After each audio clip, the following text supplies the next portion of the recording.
May nakilala na ba kayo na nag-testimony na nang dahil sa pagsusugal ko, eto na yung napundar ko, nakabili ako ng maraming lupa, maraming sasakyan, napagtapos ko yung mga anak ko, natulungan ko yung ano. Wala, di ba? So, the sad thing about this is people tend to disregard that because they love the feeling, the pleasure that gambling gives, lalo na pag nananalo. Tinapon mo lang doon, binigay mo yung oras mo doon sa nagbi-business ng sugal.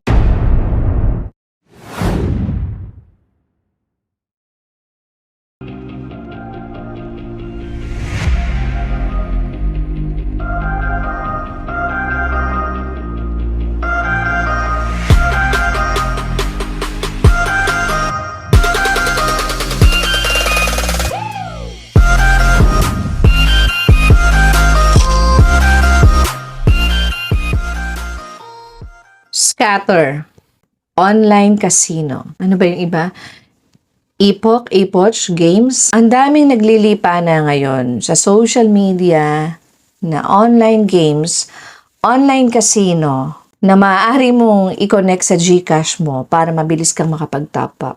Ano ang epekto nito? Maraming mga Pilipino ang nababaon sa utang dahil nalululong sila sa sugal sa pakonti-konting pagta-top up sa mga games na ito ay nauubos at naitatalo nila ang kanilang mga pera na pinaghirapan. Recently lang may dalawang kumontak sa akin gustong magpa-promote ng online sugal. May bayad yun pero tinanggihan ko kasi ayoko maging parte ng pagkasira ng buhay ng isang tao. So himayin natin, ano nga ba ang sugal? Ang sugal ay isang laro. Magsispend ka ng time dito at maaari kang manalo ng pera at mag-e-enjoy ka. Yun ang sugal. Yun naman ang point nun eh. Tataya ka, pwede ka manalo, pwede ka matalo. Ano epekto nito sa utak ng tao? So, ang epekto ng sugal sa ating utak ay maaari itong makatrigger sa pag-release ng dopamine. So, yung dopamine na yun yung responsible para makaramdam tayo ng kasiyahan. So, gambling is actually designed para magkaroon siya ng psychological effect sa atin na makapag-release siya ng pleasure. That's why it's so addicting, lalo na pag nananalo ka. But what gamblers don't realize, or they know it, no, na hindi lang nila talaga parang tinitingnan masyado, is that when it comes to gambling, it's the house that always wins. Laging panalo ang bangka dyan. May nakilala na ba kayo na nag-testimony na nang dahil sa pagsusugal ko, eto na yung napundar ko, nakabili ako ng maraming lupa, maraming sasakyan, napagtapos ko yung mga anak ko, natulungan ko yung ano. Wala, di ba?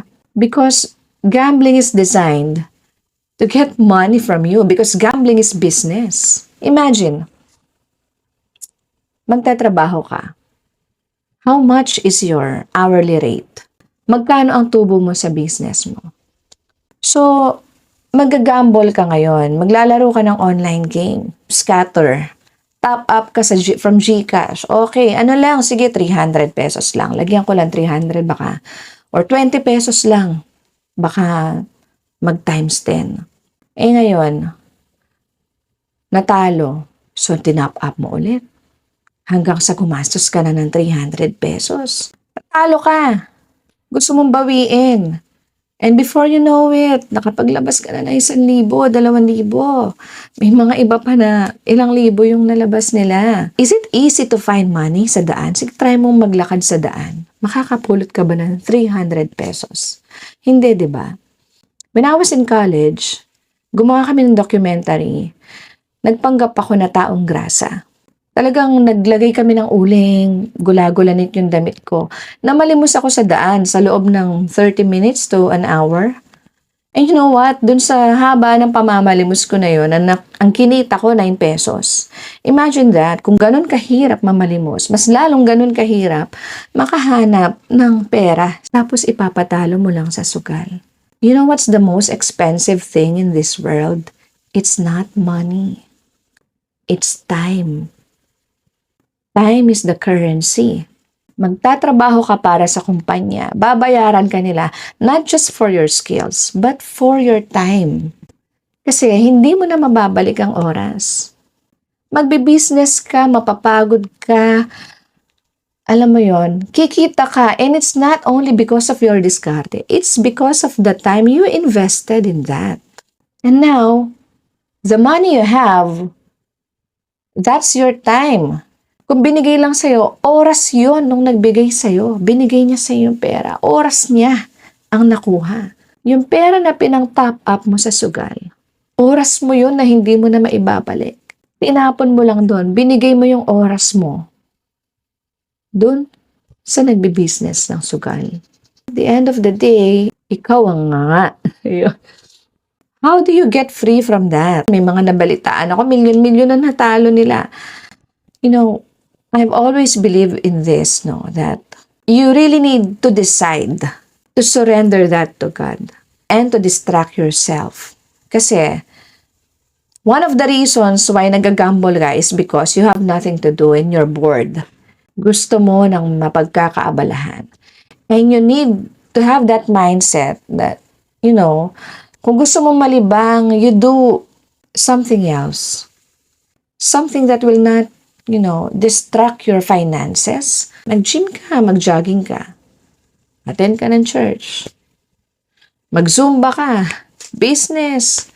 Alam mo yun, maraming bagay. If you really want to be freed from that kind of addiction, may mga paraan. Baka naman sabihin mo, parang, ay, konti lang naman marami naman akong pera. And yet, it's still your time.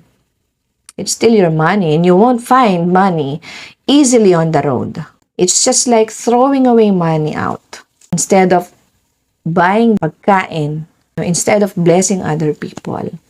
Easy money is not a principle that you will find anywhere in the Bible. People who long to be rich fall into temptation and are trapped by many foolish and harmful desires that plunge them into ruin and destruction.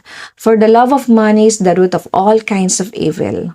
And some people, craving money, have wandered from the true faith and pierced themselves with many sorrows. Because God is a God of order. True success is achieved through a journey of, you know, challenges, overcoming trials, grit, faith in God, and blessings from God. So, when you try to gamble because you want easy money, you are defying the design of God sa kung paano talaga na-achieve ang success. When you gamble, hindi mawawala yung cravings mo. You will always want for more. And people will see it in your eyes. Like, I want that. I want that.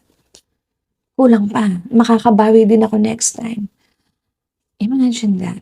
So please, no. I hope this video will be an instrument ng Panginoon to open your eyes, to not invest in gambling anymore. My mama always taught me when I was a kid kasi naranasan niya mag-gamble. Never ever try that. Naranasan ko rin naman nung high school, nag-tong-it ako, nag-bingo ako. Ano pa, beto, yan.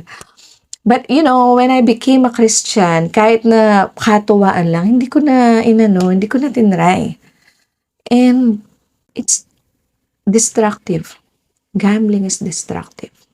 It will not do anything good to you and your loved ones. You know.